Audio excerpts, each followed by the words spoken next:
नमस्कार। दैनिक छत्तीसगढ़ वाच अखबार के यूट्यूब चैनल खबर40.com में आपका हार्दिक स्वागत है। हम आज प्रदेश की राजनीति में हुए घटनाक्रम पर चर्चा करेंगे। हाल में विष्णुदेव सरकार के मंत्रिमंडल में फेरबदल किए गए हैं।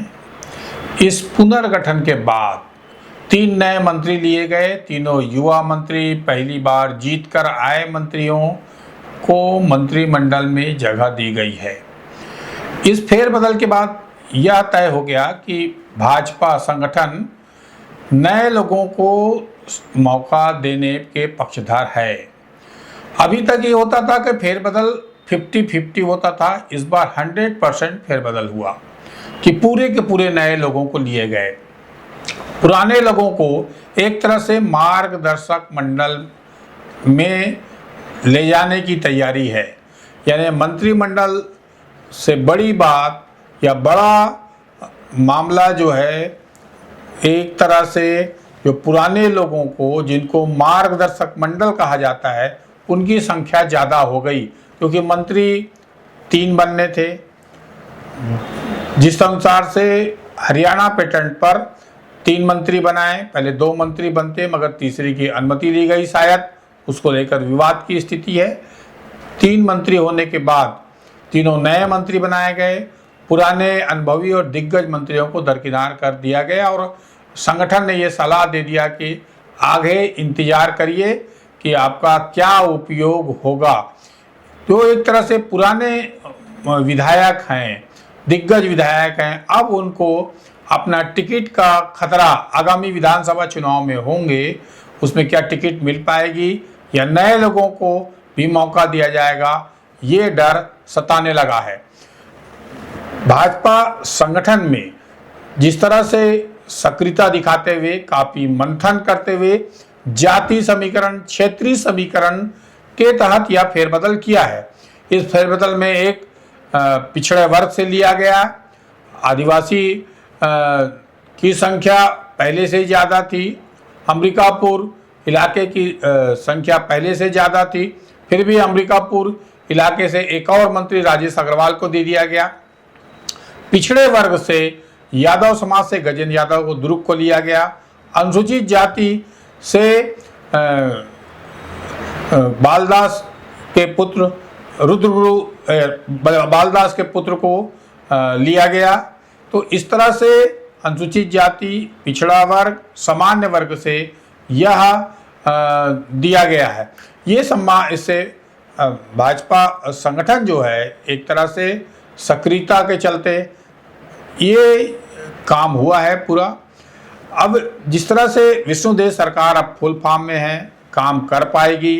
कई विभाग, शिक्षा विभाग जैसे कई विभागों में काम की गति धीमी थी, ये शिकायतें थी, वो शिकायत अब दूर होगी। और आबकारी और परिवहन जैसे विभाग हैं, वो विभाग तो मुख्यमंत्री ने बहुत चतुराई से इस बार नए मंत्रियों को, नए लोगों को दे दिया। परिवहन का अब जुम्मा केदार कश्यप के पास है। आबकारी का जुम्मा लखन देवांगन को दिया गया है। तो इस तरह से जो ऐसे विभाग थे, जिन विभागों की चर्चाएं बहुत ज़्यादा थी, अलग अलग तरीक़ों से उन विभागों से मुख्यमंत्री ने अपने आप को किनारे कर लिया और ये दूसरे मंत्रियों को ये काम सौंप दिया। अब सीधे का जो जिस तरह से मामला था प्रदेश अध्यक्ष का, उन्होंने भी संगठन में नए लोगों को जगह दी है, नई टीम का गठन कर दिया है। अब सत्ता और संगठन में दोनों में नई टीम बन गई है। नई टीम के सामने बहुत सारी चुनौतियाँ हैं कि वो चुनौती को कैसे पूरा कर पाएंगे, भाजपा कार्यकर्ताओं को कैसे संतुष्ट करेंगे, आम जनता को कैसे संतुष्ट करेंगे। मोदी की गारंटी है, उसको कब तक पूरा कर पाएंगे, कैसे पूरा कर पाएंगे। आम जनता के सामने जो समस्या है, मांग है, कर्मचारी जैसा आज ही कर्मचारी संघों ने आंदोलन किया अलग अलग मांगों को लेकर, ये आंदोलन कब तक कैसे पूरा हो जाएगा, ऐसे कई चुनौतियाँ आगामी दिनों रहेगी। उन चुनौतियों को पूरा करने का एक तरफ सत्ता की जिम्मेदारी बड़ी है, सत्ता के सामने चुनौतियां बड़ी है। एक तरफ संगठन में नए लोगों को मौका दिया, उनको संगठन को खड़ा करना है। भाजपा में संगठन महत्वपूर्ण माना जाता है। अब संगठन को नई टीम कैसे तरीके से और विस्तार करती है, ये एक रहेगा।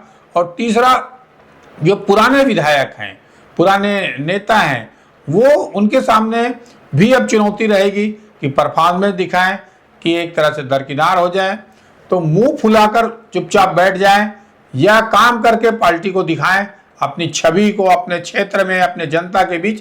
तो अलग अलग चुनौतियां इस दिनों अपने को देखने को मिलेगा कि सरकार के सामने कई चुनौतियां ये भी है कि सरकार के कामकाज को लेकर चर्चा होती है कि सरकार के कामकाज में कैसे गति आएगी, किस तरह से काम में गति आए, लोगों को जो प्रशासन में कसावट आए, भ्रष्टाचार पर रोक लगे।